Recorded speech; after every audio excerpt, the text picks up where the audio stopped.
Welcome to my channel. Today's story is called BabyThree, a baby who was never supposed to be born, but was created by accident in a laboratory and then had to go on the run from the CIA.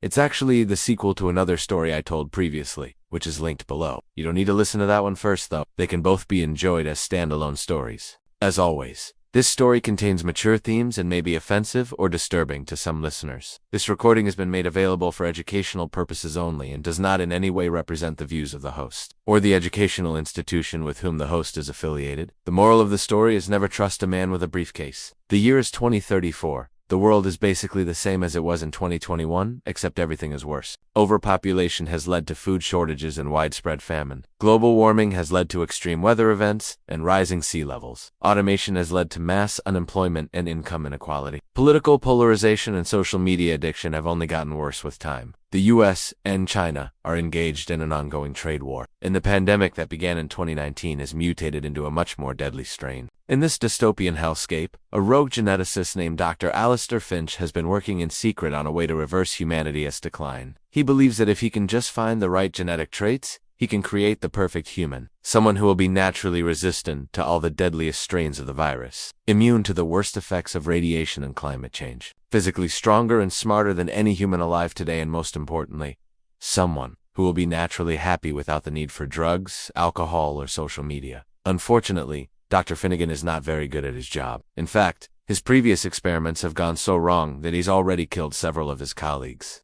And now the CIA is watching him closely and waiting for him to make a move. But he doesn't care, because he's almost done. He's found a way to extend human lifespan past 100 years. He's successfully reversed the mutations that cause cancer and heart disease. And now he just needs to do one more thing. In order to create his perfect human, he needs to combine the DNA of two people, a man and a woman. Normally, this would require the consent of those two people and a lot of expensive equipment. But Dr. Finnegan is not a normal scientist. He uses a syringe and a test tube and simply combines the DNA of a volunteer and his own daughter. The result is a fertilized egg, and that fertilized egg grows into an embryo, and that embryo grows into a baby girl. Dr. Finch names her Trinity, and for a while he thinks he's done it. She seems healthy, smart, and beautiful. But then he notices something strange. Her eyes are glowing red, and she seems to have no emotions whatsoever. As she gets older, more strange things happen. She becomes super strong, able to lift cars and snap people's necks with ease. She develops an insatiable appetite and consumes enormous quantities of food every day. She also seems to have telepathic abilities, able to read Dr. Finnegan's mind and predict his actions. It becomes clear to Dr. Finnegan that he hasn't created the perfect human. He's created a monster. Terrified that she hurt him or everyone around her, he locks her in his basement and tries to come up with a solution. He experiments with genetic therapy, but it's too late. The damage is done.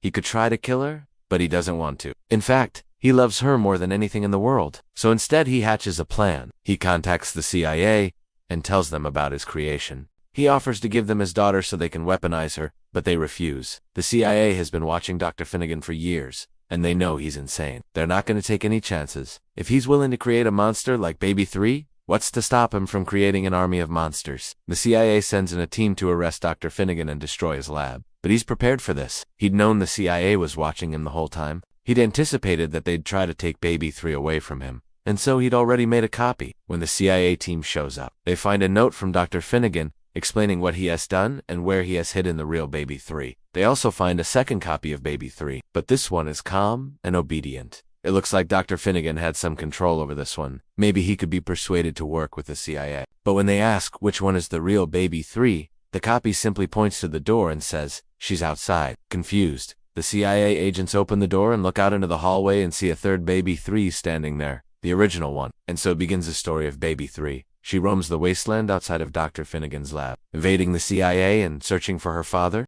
Along the way, she meets a group of survivors who take her in and try to raise her as one of their own. But it's not easy. She's too powerful and too dangerous. She accidentally destroys their homes and kills their enemies. Eventually, they send her away, hoping that she'll find a better life somewhere else. But everywhere she goes, she's followed by the CIA. They want to capture her and use her powers for their own nefarious purposes. But BabyThree wants to be free. She wants to find her father and learn the truth about who she is and why she was created. With the help of a mysterious stranger, she evades the CIA and uncovers the truth about her origins. She learns that she was created as a weapon and that her entire existence was a part of Dr. Finnegan's plan to save humanity. But Dr. Finnegan isn't the evil genius he once was. He's become a broken, disillusioned man who regrets everything he's done.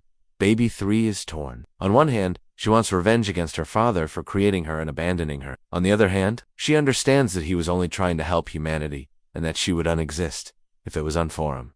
Meanwhile, the CIA is closing in. They've tracked BabyThree to her father's old lab and they're preparing to storm it. But before they can, BabyThree makes a decision. She embraces her powers and unleashes them against the CIA. She destroys their vehicles, kills their agents, and leaves their headquarters in ruins. And that's the end of the story. Or maybe it's not. Maybe this is just the beginning. What happens next is up to you. Where does BabyThree go from here? How does she deal with her powers and her place in the world? And what will the CIA do to stop her? Only you can decide. Thank you for listening. If you enjoyed this story, please like and subscribe. And if you have your own creepypasta story to share, submit it through the link in the description. Thanks again, and I'll see you next time.